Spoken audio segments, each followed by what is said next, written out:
To'y tadbirlar uchun ham bemalol zakazga tayyorlasangiz bo'ladigan gulkaramli salat retsepti bilan bo'lishaman. Birinchi navbatda gulkaramlarimizni tuzli suvda qaynatishga qo'yamiz. Qirg'ichdan chiqarilgan sabziga ozroq tuz solib, yaxshilab aralashtiramiz. Bodringlarimizni xuddi videoda ko'rsatilgandek uzunchoq shaklda to'g'rab olamiz. Pomidorlarimizni ham xuddi shu tarzda to'g'rab olamiz.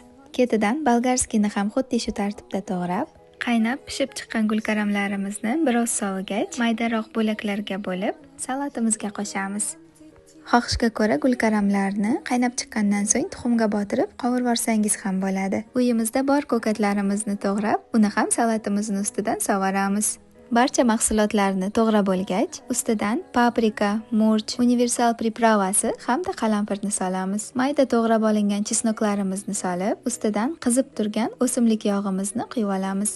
Salatimizni yaxshilab aralashtirib, iloji bo'lsa 1-2 soatga muzlatgichga qo'yamiz. Ko'rinishidan odamning ishtahasi ochiladigan salatimiz tayyor bo'ldi. Albatta tayyorlab ko'ring.